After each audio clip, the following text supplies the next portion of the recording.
Hey, welcome to the Muscle for Life podcast. This is Mike Matthews from muscleforlife.com.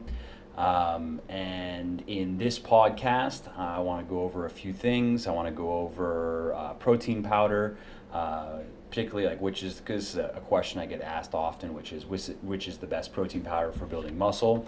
I want to talk about overtraining because a lot of people try to push through overtraining by training more, or they don't realize they're overtraining.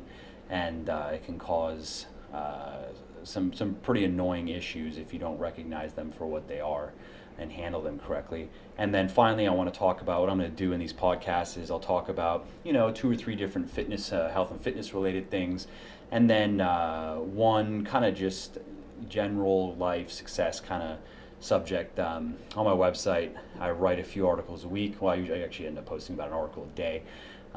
Most of it is health and fitness, but then one of the articles is related to, it could be, business type stuff or achieving goals or whatever, just something not totally health and fitness related, but relevant to just doing better in life. So I figure, people seem to like those articles, so I figure I'll do the same thing in the podcast and kind of mix it up in the end of the podcast and talk about something just not health and fitness related. So let's get started with the question, what is the best protein powder for building muscle? I get asked this very often. And the first thing that you should know about protein powders and building muscle is that you don't need a protein powder to build muscle. You don't need protein supplements to build muscle. Of course, you need to eat enough protein, but supplements are not vital necessities. They're convenient, and I actually do recommend protein supplements for that reason. I use them myself, but most of my protein that I eat every day comes from whole food. So speaking of whole food first, the best forms of protein for building muscle in terms of whole food are stuff like chicken, turkey, red meat. I prefer leaner cuts personally. Fish, eggs, and dairy. Those are probably your best sources of protein. Plant sources are not bad. And I do get a fair amount of protein every day from plant sources, mainly from vegetables, and also from, I don't eat very many grains, but sometimes I'll have some grain-like stuff like quinoa, or I will have some brown rice now and then, but I usually don't eat very much wheat, just because the general quality of wheat here in the United States is just terrible. And if I eat wheat, like a couple servings of wheat a day for a few days, my stomach will start to bother me a little bit. I'll look bloated, feel bloated, I'll get constipated. So I actually stay away from wheat, generally speaking. I'll have some here and there. If you're vegetarian, your best options are stuff like eggs. Low-fat cottage cheese is great. I like Organic Valley. I like the taste of it a lot. I just put some salt and pepper in it. It tastes pretty good. Low-fat kind of European-style yogurt, like Greek yogurt. I like Fage, spelled F-A-G-E. They have a 0%. I like that. Like if I'm going to go to one of these frozen yogurt places, I like the tarts more. So I like plain yogurt, and Fage is very good. For their 0% is no fat, but pretty creamy actually. And their 2% is a little bit of fat. I think it's like 5 grams per cup, which is very easy to work into your daily numbers. And I think it tastes very good, very creamy for just 2% fat. And then their total, which is like 10 grams fat per cup, I think is delicious. But it's a little bit, depending on what I'm doing with my diet, I usually don't eat that. So Greek yogurt is great. Very, very high protein, by the way. Like a cup of Greek yogurt is like, I think it's like 23, 24 grams protein, which is crazy. For, that 0% Fage is like 0 fat, 2 or 3 carbs, 20 something, maybe 5 carbs, 20 something protein. So it's a great snack, tastes good. If you want to sweeten it a little bit, you can put some honey in it or some agave, tastes good in it as well.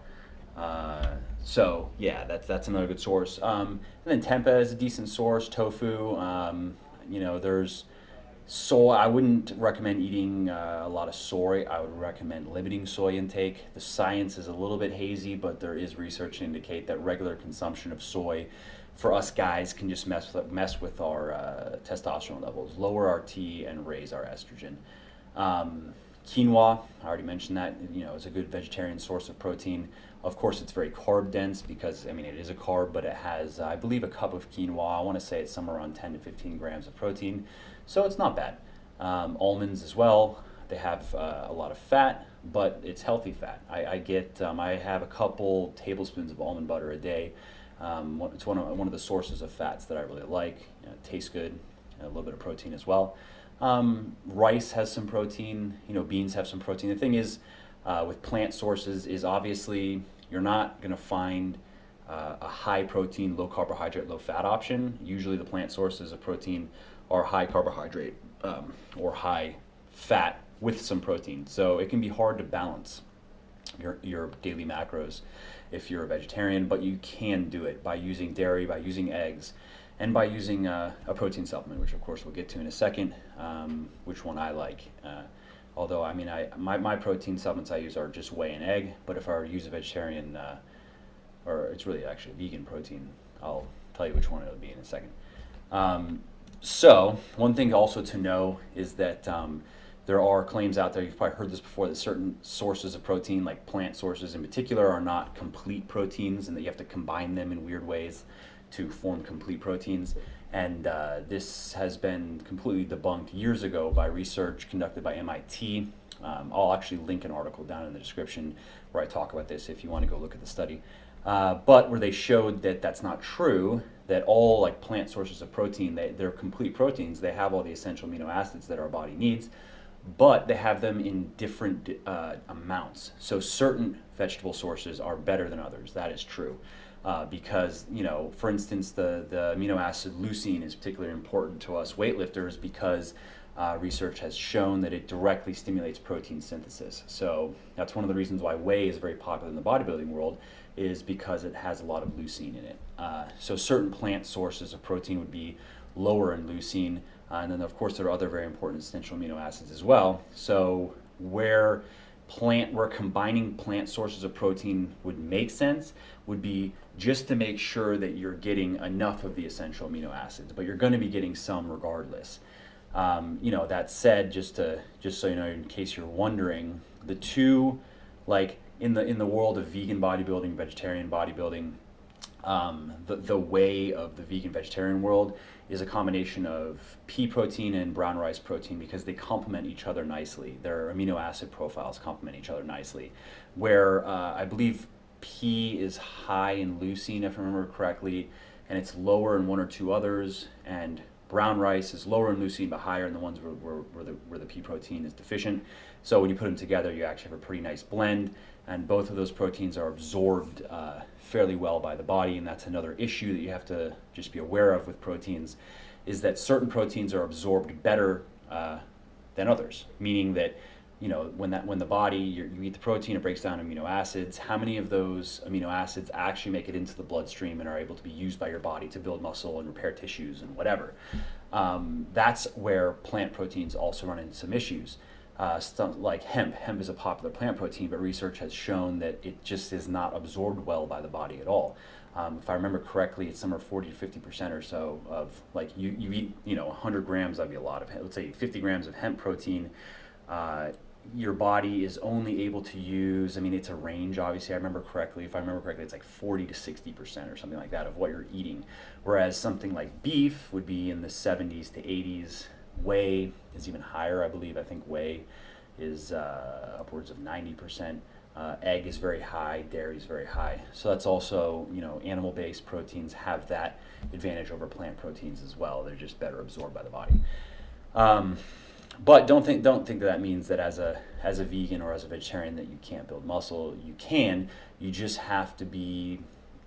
The meal planning is just a little bit more complicated, or you just have to. I wouldn't say it's more restrictive. You just have to be a little bit more deliberate with what you're eating and plan it out. You don't want to just kind of wing it as a vegan or vegetarian. It's much harder. So I should probably just touch on this. I mean, it's really just a myth, but it's common advice or common knowledge out there that the body can only absorb X number of grams of protein per meal. That's a common claim. Like, some people say it's 20, some people say it's 30, some people say it's higher, whatever. And I'll link an article I wrote on it in the description below if you want to really dive into this. But I'll just summarize it here and tell you that your body can absorb a lot more protein in one meal than you might think. When you eat protein, research has shown, when you eat food, research has shown that the food moves through your small intestine where the nutrients are absorbed in different speeds. It depends on how quickly the body can absorb what you ate. Carbohydrates can be absorbed fairly quickly, so they can move more quickly through the small intestine, whereas protein, it does take longer because your body, you eat it, goes in the stomach, starts getting broken down. The amino acids then are absorbed through the walls of the small intestine into the bloodstream. That process is slower. Your body can only extract so many grams of amino acids per hour, into the bloodstream. But what research has shown is that the body's smart. It doesn't just rush. If you have this much amino acids, it doesn't just rush it all through and then try to, whatever it gets, and it just wastes the rest. It actually can slow down the movement of those amino acids through it, so it can absorb, or at least try to absorb, everything that you ate. So the reality is, like, if I weigh about 192 pounds or so, given that body weight, and I talk more about the research in the article if you want to go see it, it's fairly safe to assume that I could probably eat upwards of 100 grams of protein in one meal and my body would absorb it. It might take it 6 hours to do it, but I wouldn't lose. It's not like I would lose, 30, 40, 50 grams of that to just I ate too much in one meal. So don't worry about that. When you're planning your meals, the reality is, if you've ever tried to eat 100 grams of protein, it's very hard to even eat more than that. That's, a pound of meat, that's tough. That would be about a pound, 16 ounces of beef would be about 100 grams of protein. So you've probably had a massive steak before.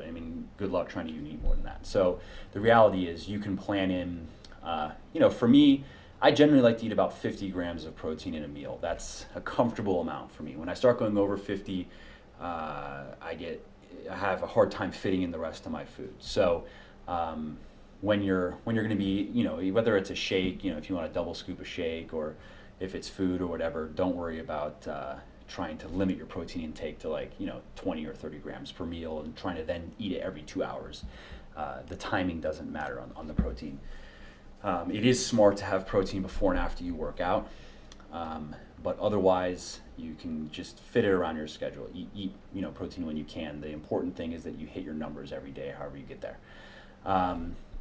So just to kind of recap on whole food proteins, we have lean meats are great. Beef, pork, chicken, turkey, fish, very good. Eggs, very good. And then the vegetarian sources that I talked about earlier, the dairy, the eggs, the tempeh, the tofu, quinoa, and so forth. And then on the supplement side, the supplements that I like most, protein supplements, are egg protein. I like egg protein a lot. It doesn't bother my stomach. I might be a little bit lactose intolerant, but also research has shown that people can be allergic to the actual protein. They're called subfractions, but basically the protein molecules, you could say, in dairy products. So it's not only that's why you could have a good whey isolate, which has all the lactose extracted, and you could still have an allergic or an intolerant type of reaction to it, is because the actual protein molecules themselves might just not jive well with your body. But that said, I do whey before I work out and after I work out, because it's a fast digesting protein. It's high in leucine, and research has shown that. There's research will be on both sides of this, but there are a few studies that I thought were particularly good in terms of how they were designed, conducted with bodybuilders, which is obviously very relevant to any of us that are weightlifting regularly, as opposed to elderly people, and has shown that whey protein is particularly good for pre and post workout nutrition in terms of building muscle and building strength. So I use whey before and after, and I use egg. I usually have about 1 other scoop. So I'm doing about 3 scoops of protein a day, for a total of 80-ish grams of protein. My total protein intake is about 200 grams a day. So as you can see, I'm getting over half my protein every day from whole food sources, which is how I like it. And I like to do 1 scoop of egg protein later in the day, in the afternoon. I could just eat food, but I'm at the office, kind of in a rush. I can just drink it down, and that's really the convenience of protein. Then of course there's casein, which is also a dairy derivative, slower digesting, not as slow as egg, which there's research I can actually link. I'm just gonna make a note here. Yeah, I'll link an article so you can go see the study for yourself. That's also one of the things I like about egg. If there's research that has shown that having protein before you go to sleep, it's not going to, the idea that you're going to lose lean mass in your sleep is not true, but if your body requires amino acids to repair muscles, of course the body is repairing the muscles throughout the day, but when, if you're sleeping 8 hours, that's a third of the day. And if your body runs out of amino acids, let's say that you ate your last protein at 7 p.m., that was your last meal. By midnight, your body is going to have absorbed everything unless you ate a massive amount of protein. So if you have from like midnight to 8 a.m. where there's just no protein or there's no amino acids in the blood, your body can't repair tissues without it. So that's why, and this has been shown, a study that I talk about in the protein, in the article that I'm going to be linking down below. You can go see the study. But basically it showed that having protein before you go to sleep just helps with muscle recovery, and that's why. Because it just gives that, it makes sure that your body has amino acids during that 8-hour period when it could be doing something. So casein is good for that because it's a slower digesting protein, and egg is good for that as well. Although me personally, I prefer, that's where I have some whole food protein instead. I do either Greek yogurt before I go to bed, or an hour or so before I go to bed, or I'll do low-fat cottage cheese. Either way, I just kind of mix it up. I'll do a cup of one or the other, and it gives me, very low in carbs, very low, and just low in calories, just mainly protein, and it's a slower burning because it's, you have the casein that naturally occurs in any of the natural milk proteins that are a little bit slower digesting. And so those are the protein supplements that I use and I recommend: egg, whey, casein. And then in terms of a vegetarian or vegan protein, I like there's a brown rice pea. Either just brown rice alone or just pea protein alone is good, but ideally you would use a blend. And Sun Warrior makes a good blend, which I'll link below as well. Make a note here. Okay, good. So then now if you're wondering why I'm leaving soy off the list, it's because, as I mentioned earlier, there's a kind of a debate on whether what the bottom line really is, but in my opinion, if you look over the studies, you have some studies that say men can eat as much soy as they want, doesn't matter. Then you have studies that say that, or show that regular consumption of soy can mess with your hormones.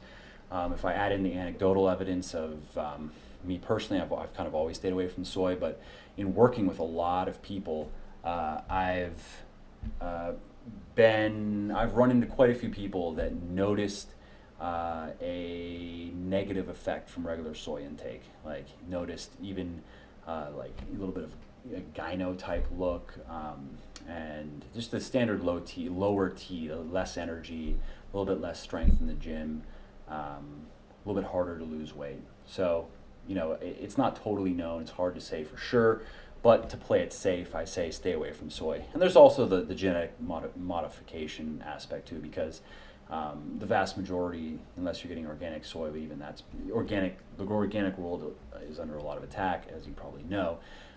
But you're getting genetically modified beans, which is a whole nother subject. And similar to artificial sweeteners, it may not be as harmful as some people say, but there is definitely enough research to give us pause before we want to go pound a bunch of genetically modified food. I was reading a paper recently that kind of just summarized it well and pointed out reasons for concern, and that it's more that we need more research before we make GM foods all, widespread, normal, everyone's eating, everything's GM. Because we just don't know the long-term health implications, and there are reasons for concern that have been shown in animal research. So anyways, that's why I stay away from soy. And in terms of the actual products that I use, I will link them in the description below. The whey protein is from my own line. It's a 100% whey isolate, naturally sweetened, naturally flavored, and it has additional leucine, 4 grams per serving. Because research has shown that the addition of leucine to a protein powder when used in I think, but if I remember correctly in the study, it was a post-workout meal. That's what they were having it as. Increased protein synthesis, which is the building of muscle. So that's why I added leucine to my whey. I like it because it's just a clean product.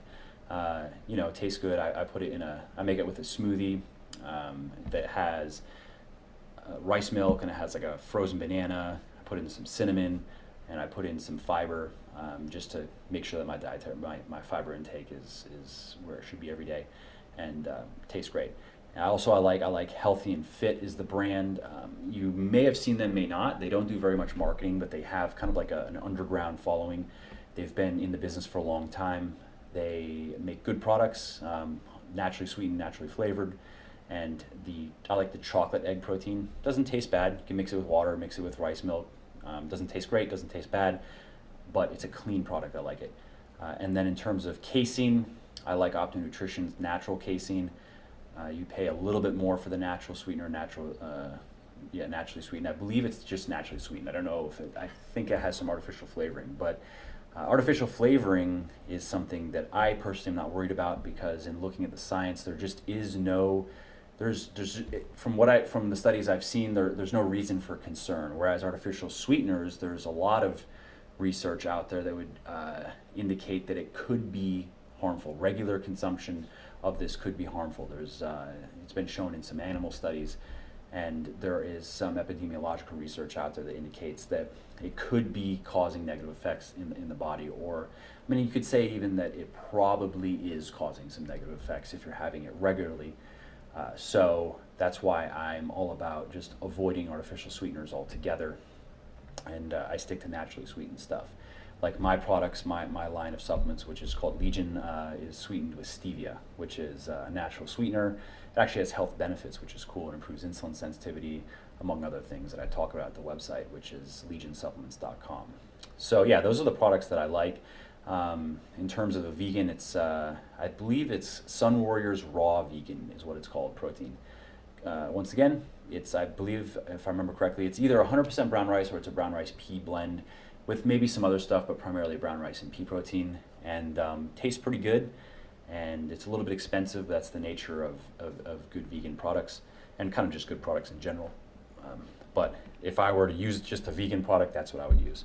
And then the last point is just in terms of like when to use slow or faster digesting proteins.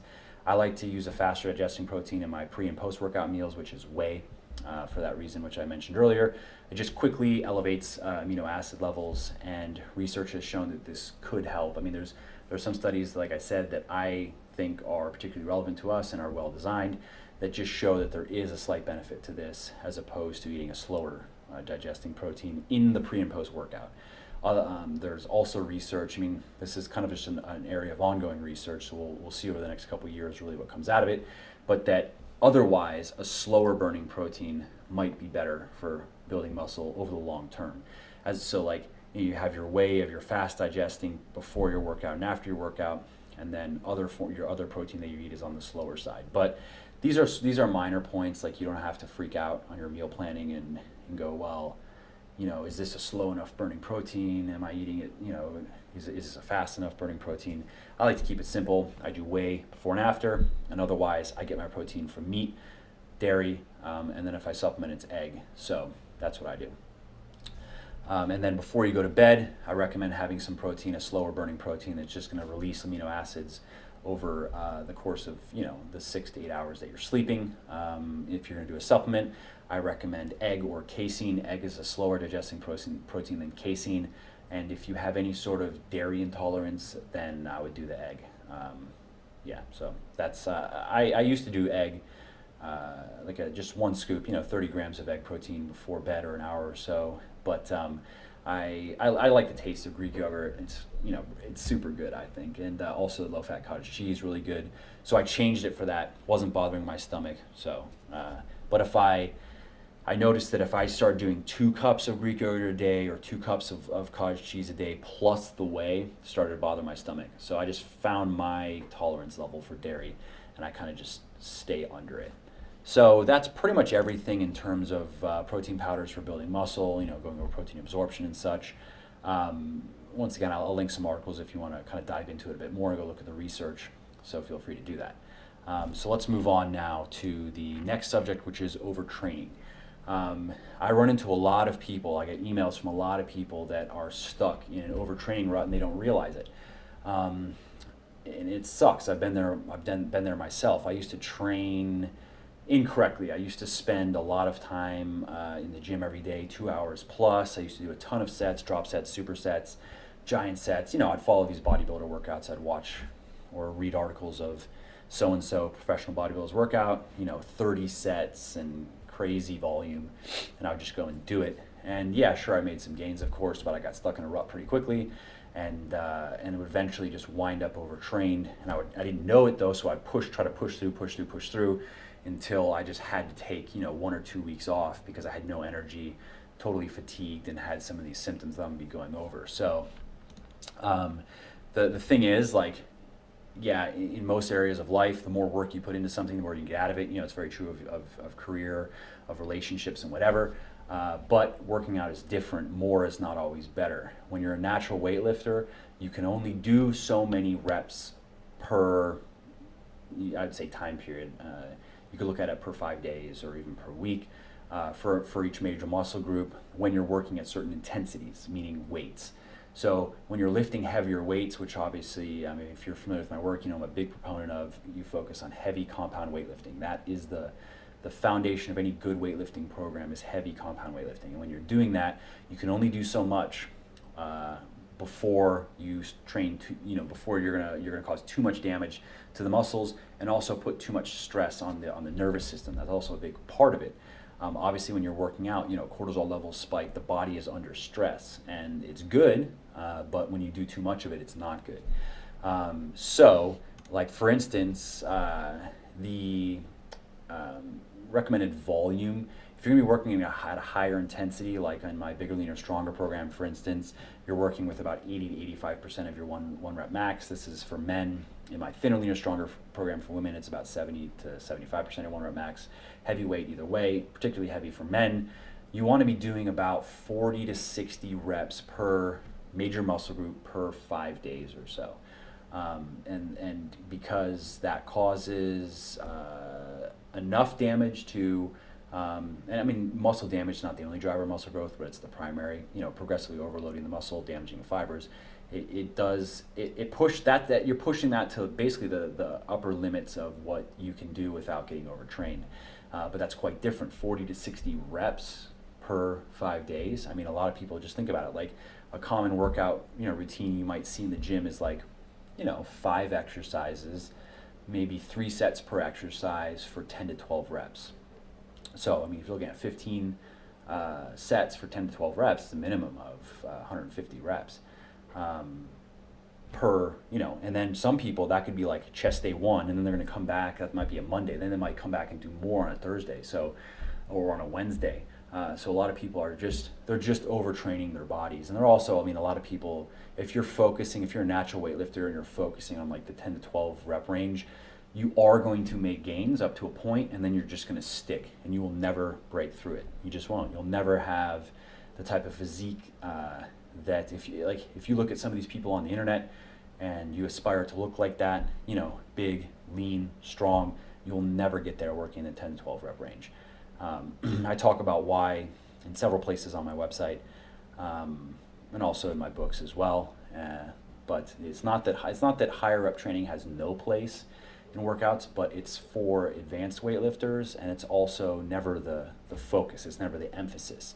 Periodized training does work when you get strong enough to use heavier weights, but once again, you can look at the higher rep stuff as supplemental to the workout, whereas the majority of the workout is heavy compound weightlifting. So anyways, let's go over some of the symptoms of overtraining, because a lot of people, they just don't know that, they'll be stuck in it, and they think it might, I mean, you'll see when these symptoms are pretty varied, so you could ascribe them to many incorrect things.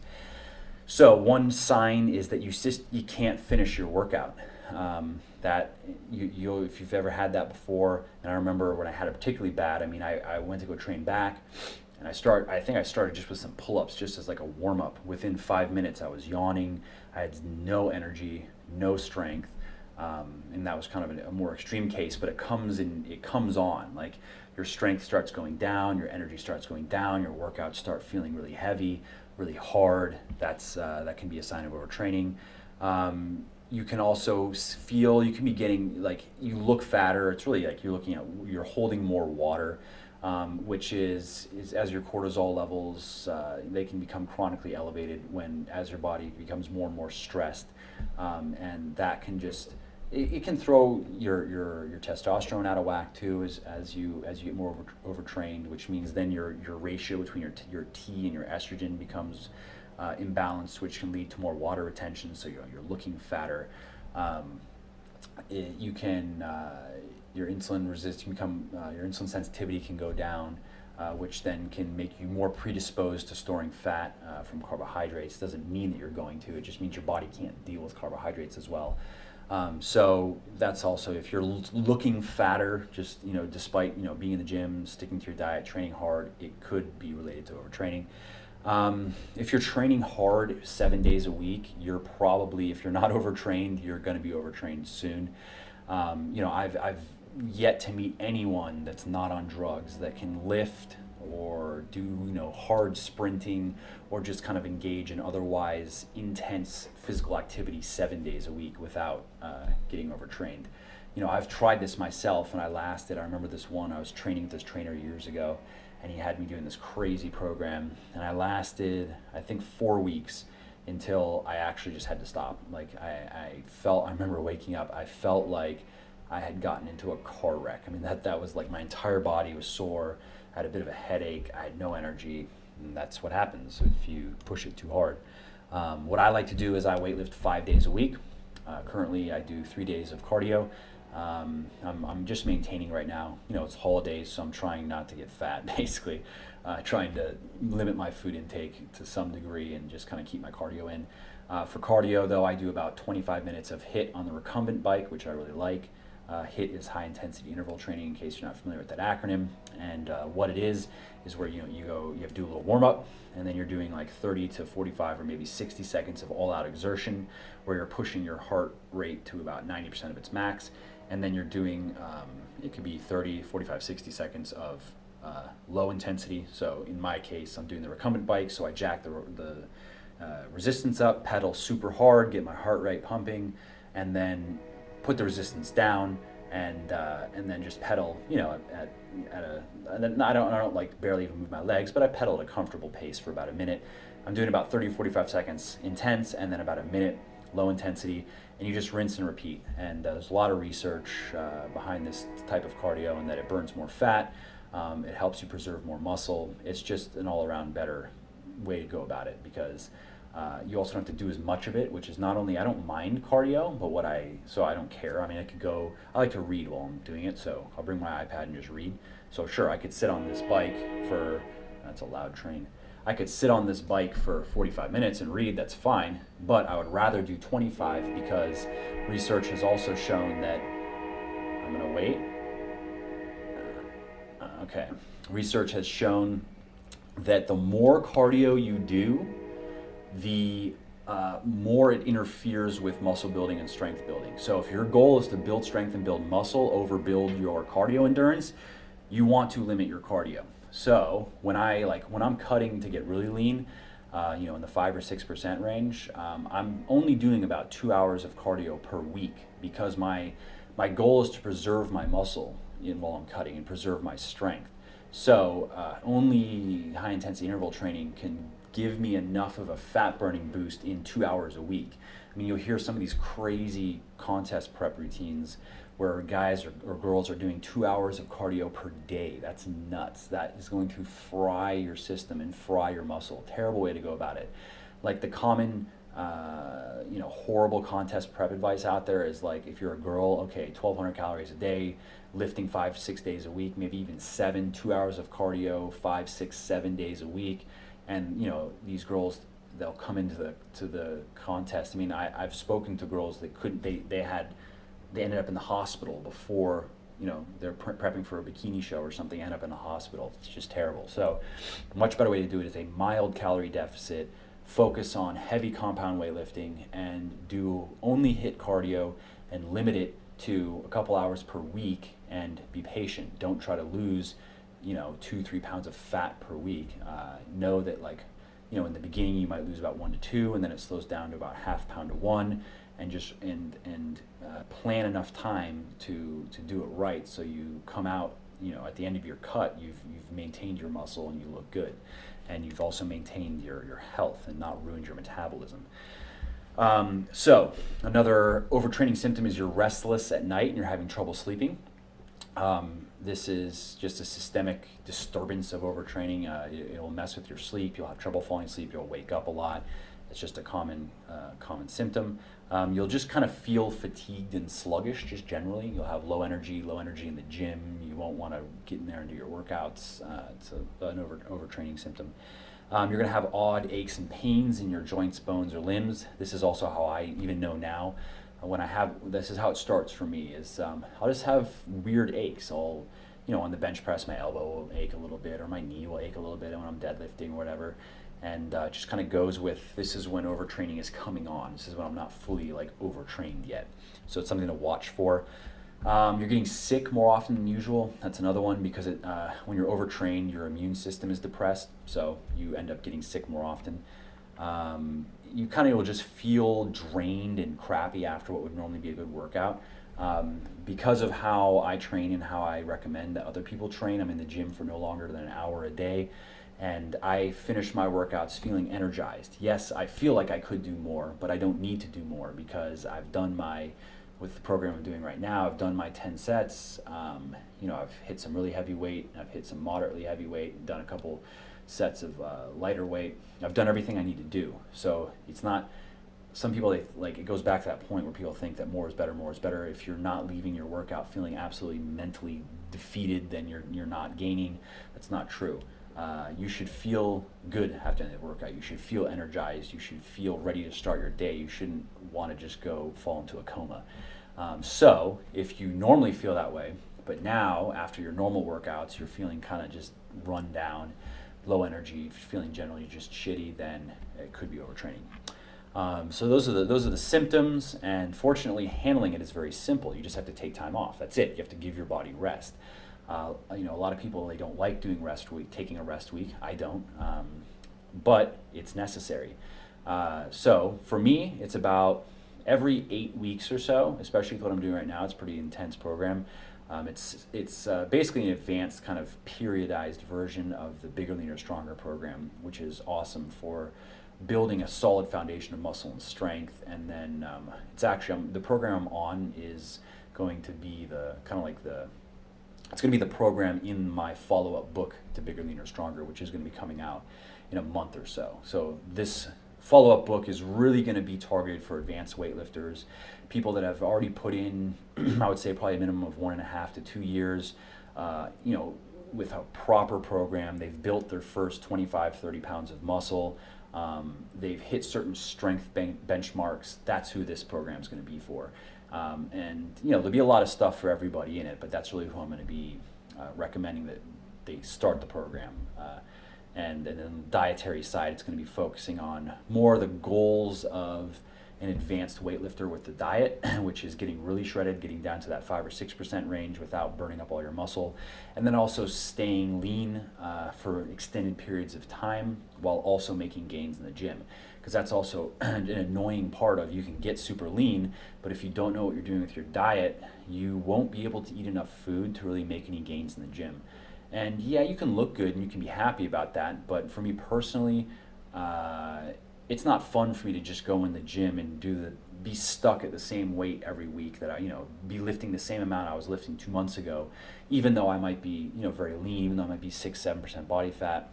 I like lifting. I like getting stronger. So, if you know what you're doing with your diet, you can very easily maintain, a 7 to 8% body fat range, basically year round, and make gains in the gym, have plenty of energy, get stronger. Maintaining a 5 or 6% range, it can be done as well. It's a little bit tougher, but the strategies I'm talking about will work for that as well. I guess it also really depends on the body. Some people find it much easier to maintain that super lean and make gains than others. My body's somewhere in the middle. If I'm at 5 or 6%, I can make gains, but there's a difference for me 5 to 6 or 7 to 8. It's just my body.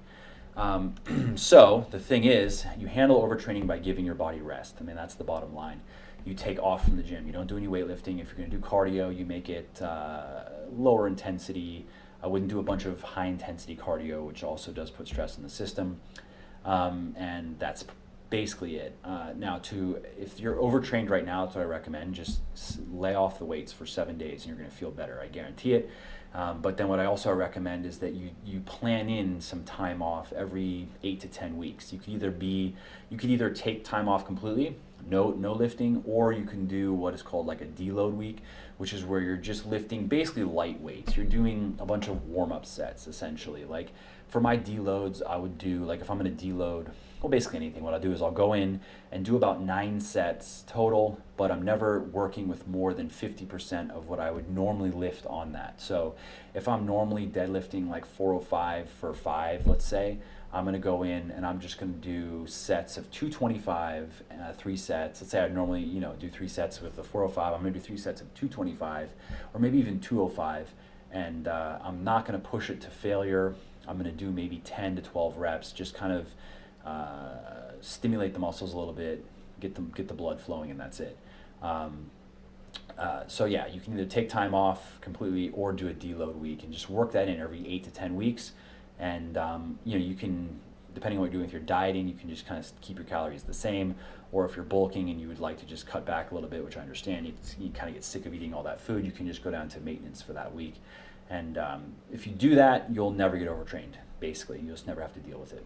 So yeah, that's pretty much all I have to say about the overtraining issue. And the last thing I'd like to talk about, the kind of non-health and fitness thing of the week, is going to be, I wrote an article called 8 Ancient Laws for Creating a Simpler, Happier Life.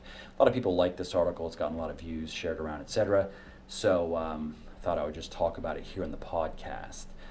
So these are laws that I've kind of, I like to read a lot of different things, so I've kind of gleaned things from various books and various sources that I've read, and then just put them into practice in my life, and they've served me well.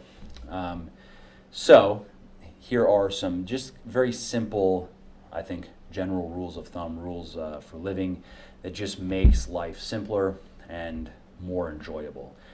So the first one here is, if you say you're going to do something, do it. And if you say you won't do something, then don't do it. This is especially a big thing for me in a work environment. I hate it when people I'm working with, whether they be employees or, contractors or whatever, or even people I'm, trying to do deals with or whatever, when somebody says they're going to do something and then they don't, and unless there's like a real problem that came up or something. If it's just, I forgot, didn't feel like it or whatever, some reason they're not even saying, I hate that. And it is a general, it extends also into life. People that can't, their word doesn't mean anything, or if they say they're going to do something, they say they're going to meet you somewhere, they say you're going to go whatever, do it's a friend, right? Or they're going to help you move or whatever. And when you just know, like, I don't know if I use that person, they're unreliable. Those type of people don't have very much value. This might sound a little bit harsh, but it's true, and especially in a work environment, people that don't keep their word are not very valuable and would never be valuable to a company. So I think it's a good general rule, and it also, if you have that rule in with yourself, it makes you consider your commitments a little bit more. Consider what are you agreeing to doing, as opposed to maybe in some cases it would just be more comfortable. You want someone to go away, or you don't want to worry, or don't want to think about something, so you just go, yeah, sure, I'll do it. But in the back of your head, you're thinking, I'm probably not going to do that. Not that I've never done that before. Of course I have, but generally speaking, I don't do that. If I'm not going to do something, even if it's a little bit uncomfortable, it's like awkward where somebody's asking something that, I've had people, for instance, ask for my help because just with the success I've had selling books and building up a website and et cetera, et cetera.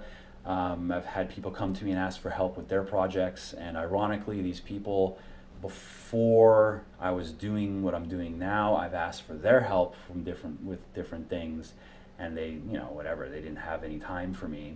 But now that I'm doing something, they come to me and want help, and I've just told them straight up, no, you didn't help me back when I was asking for your help, but now that I'm doing something that's going to benefit you, you want my help? No. As opposed to being like, well, yeah, maybe, yeah, just shoot me an email and just dragging it out. So I try to keep things simple. And if I say I'm going to do something, then it'll be done. And I take it upon myself to not forget. If I tell someone I'm going to, we're going to do a Skype call this day, this time, I put it in my calendar. I have reminders. It's not, and if I have to change it, I let them know. So I think it's just a good law. Keep your word. Another law here is don't lie, exaggerate, withhold vital information, or mislead others. Honesty is a big, being dishonest makes life tough, and especially the more dishonest someone is, the more and more trouble that they have. And lies beget lies beget lies, and eventually, I know people that are pathological liars at this point. I mean, they've told so many lies to so many people that they have to keep up. I'm sure they can't even keep up. They probably are actually worried about what they've said to who or whom, and because there's just no way to keep track of all of the lies. It's like you build this false kind of world that you have to, guard from people inspecting or looking into. It just kind of disengages you from life. So be honest, even when it's tough.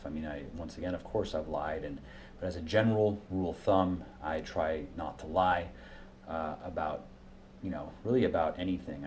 Generally, I try to do things that I don't have to keep secret. I don't have to lie about, but also, even coming back to when people asking me certain things, if I'm going to do this or do that, or if I'm interested in this and that, I don't lead people on or lie about it. I'm just going to say yes or no.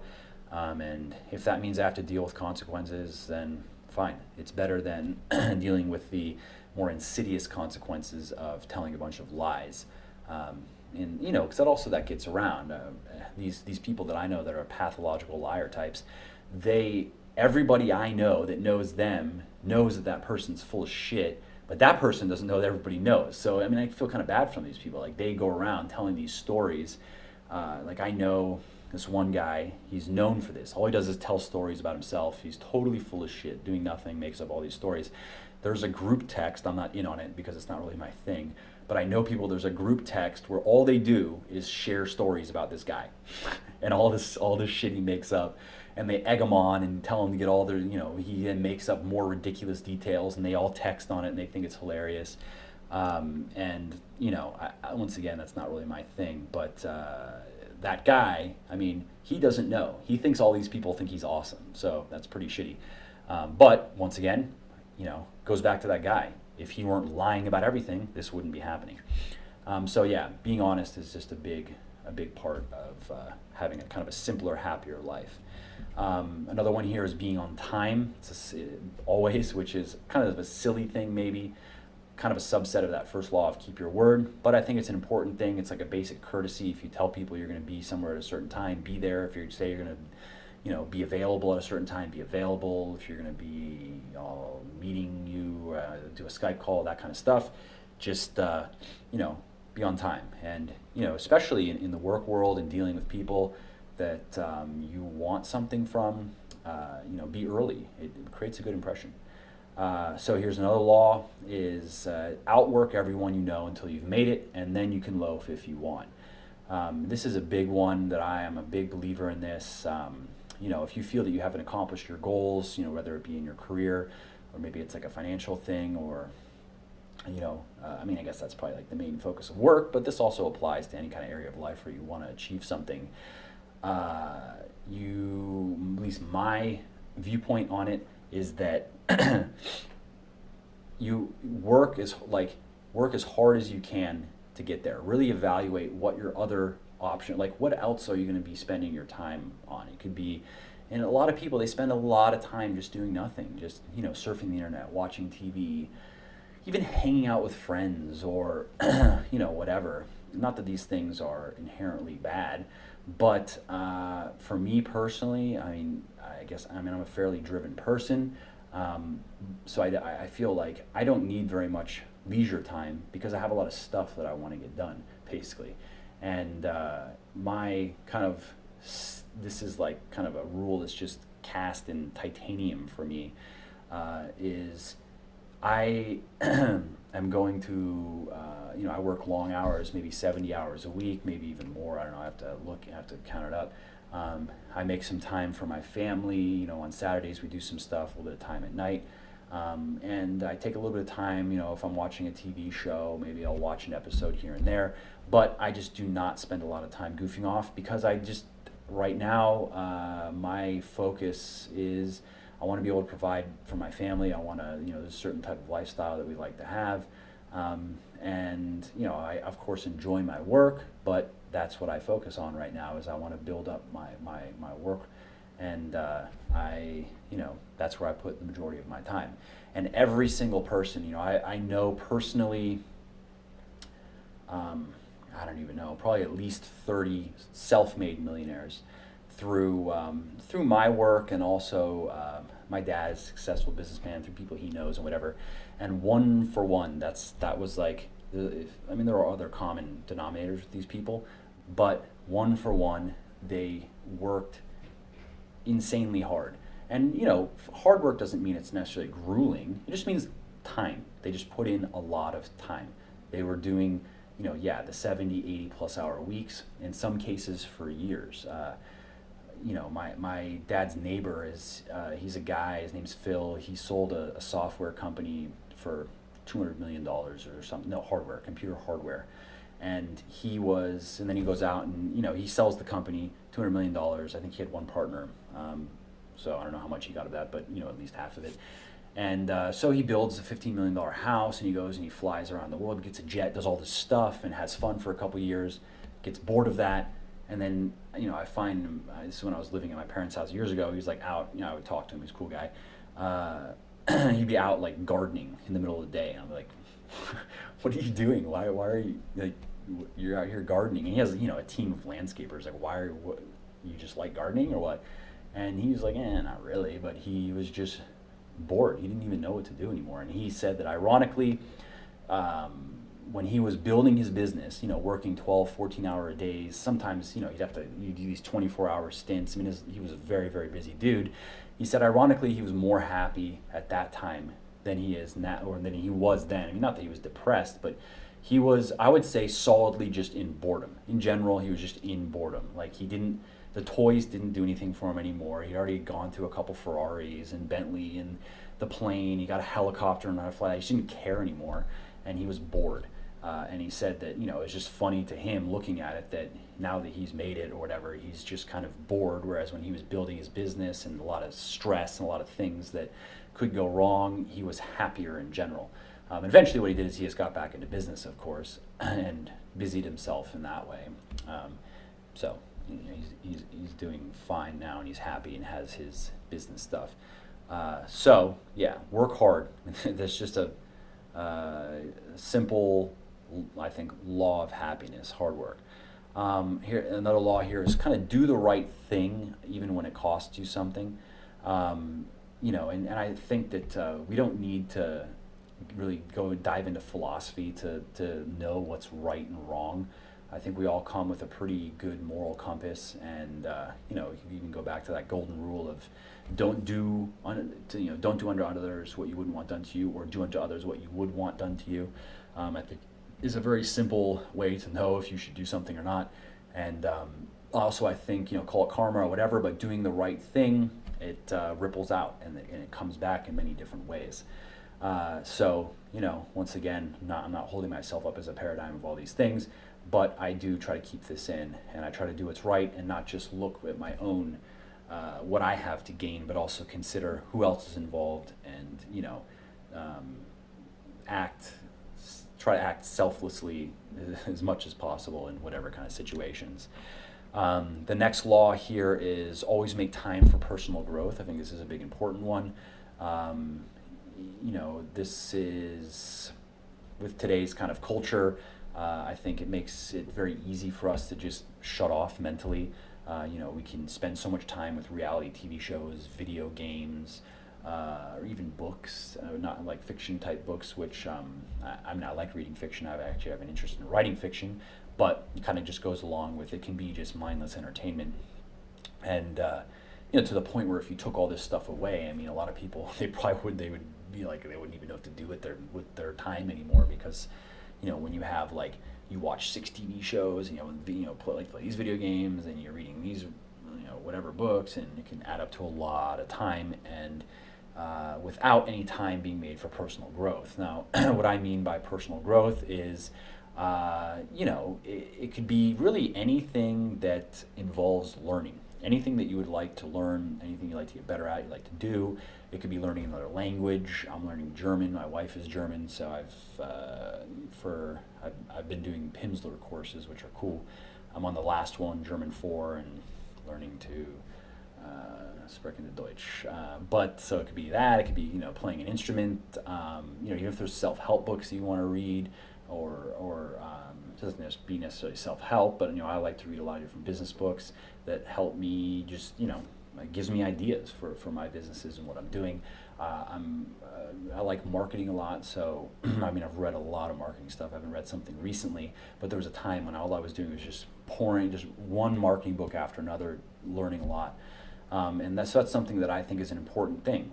Use your mind just like a muscle. You got to exercise it, or it just kind of you could say it rusts from disuse. And this is not only this. I think that doing that also has a lot of different, like, let's say learning to play an instrument. If you're not going to be a musician, that might have nothing to do with necessarily doing better in life. But I think that making time for yourself and using your mind and keeping your mind sharp and learning is a great way to do that. Then that can help you in many different areas. So another law here is just never have debt. And this is a big one for me. I've had debt. I've had a lot of debt. When I was younger, I would travel a fair amount, go to Europe a lot and spend a bunch of money, and then I wouldn't want to ask for all the money that I would spend from my dad, so I'd only ask for some of it, and just would leave some on credit cards, and I was, it wasn't my money, so of course I didn't care about it, and I was just being stupid. So I know what that's like, though. Then when I had to finally, when I got a little bit older, and I was like, all right, I gotta make something of myself now. So I know what it's like to then be feeling like you're kind of a slave to the banks, and when you can make minimum payments and whatever, and it sucks. So what I did is, over time I paid off all credit card debt. I don't have any credit card debt now, and I think that just having that peace of mind that you don't owe anything to anyone is much more valuable than having stuff that you can't afford. And that's how it was for me. I couldn't afford the lifestyle that I was living. So now, I don't have any debt. I've now built up savings, which I didn't do before, which I'm going to be getting to in a second. I have a mortgage, of course, but I guess what I'm talking about here is unsecured debt. Just buying stuff on credit cards. I think a mortgage is acceptable, although I would like to have it paid off at some point. But anyway, live below your means. Don't have debt, and it's kind of funny because some people, friends of mine and stuff that I've talked to who also have kind of messed up their finances, they've said well, yeah, that's easy to say for me because I'm now making some money or whatever, and but that's not one, I put this in before I was really making any money and just started getting my finances in order.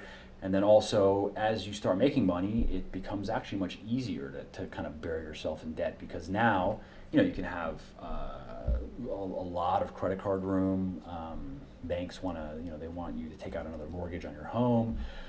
They, want you, you want to buy that sports car, you want to buy that boat, whatever. Here, you can have money, have money, have money. That's how it works. I mean, of course, we all get a lot of credit card offers, but so anyways, if you're not good with money, when you start making money, you can really start to screw yourself up.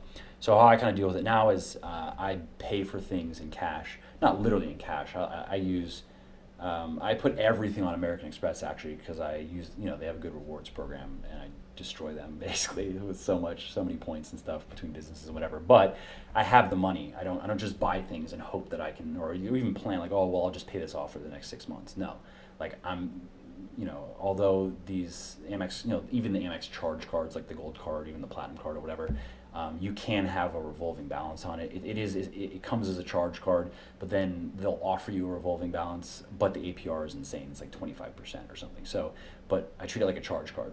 So if I'm going to buy, something that costs $500, then I better have that $500 and so forth. So yeah, I think that's an important point. And the last law here for kind of simpler, happier living is to build up an emergency fund of a year's worth of expenses. And this kind of ties into the last one, because not having money in the bank sucks. And I know what it's like. I know, like, I had a bunch of debt, no money in the bank, and it can just cause stress and make you worry, and it also can be a real, actual, like, tangible problem if something bad were to happen. If there was some sort of emergency and you needed $5,000, let's say a hospital or whatever, anything, and to not have that is it sucks. So my recommendation is just don't put yourself in that situation. Live below your means, so you can save up an emergency fund and just don't touch that money for anything. Really, it's for emergencies. And like, if you've ever read the book Richest Man in Babylon, cool book, great simple laws, for financial security, basically. What I like to do is just take percentages. So 10% of the money that I make goes into emergency fund.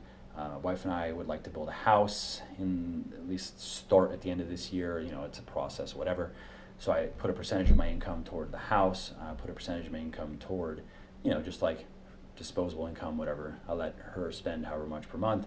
And so I have it all kind of divvied up. It works well, as opposed to making it kind of random. Like, well, I made this much per month, and I feel like buying this thing, so I'm not going to put money to the emergency fund. I'm not going to put money to this. That is not. I used to do that as well, so I know how that is. I think it's much better to treat that like that money that you make, and it doesn't matter how much it is. But if you're going to put 10% into emergency fund, or you're going to put 5% in emergency fund, just have a separate account for that and transfer that money to that account, and just don't touch it. And over time, let's say your average monthly expenses are $3,000 or whatever, $2,000, whatever it is. If you have 12 months of expenses sitting in the bank, it feels good. You know that you're okay. If your income dips for a certain time, if something happens at your work and you need to find a new job, whatever, you don't have to get all stressed out about it because you have that money there. So yeah, that's it. Those are the 8 laws of kind of simple, happy living that I've come across and put in my own life, and they serve me well. I hope that you didn't find it boring. I hope you liked it. Let me know, because if you like this kind of stuff, I like talking about things other than health and fitness as well, so I can talk about various things and that are also relevant, that I've experienced, and things that have helped me kind of come along in my career and whatever. So yeah, that's it for this podcast. If you liked it, please subscribe on iTunes. I'll put a link down in the description below. Subscribe to my YouTube channel. I'm going to start doing a lot more YouTube stuff. I've kind of focused just on writing up until now, which has been great, but I should start doing more videos. So I'm going to be doing this. I'm going to do a podcast every week. I might miss a week here and there, but I'm going to try. I'm really now going to be like steady on it. It's fun. I enjoy it. And then I'm also going to be doing some shorter videos just based on various different things, similar to what I do with articles. Pick a subject, talk about it, etc. So yeah, if you like my stuff, you can find me at muscleforlife.com. Subscribe to my channel here. Find me on Facebook, Twitter, etc., etc. I'll put all the links in the description below. And have a great new year. Today is the 30th? Yeah, today's the 30th. So I hope you're having a great holiday. Have a fun New Year's celebration. And I look forward to helping you make 2014 awesome. I have a lot of cool plans with the website and such, to help people, and we're going to be expanding it and whatever. So thanks again, and see you next time.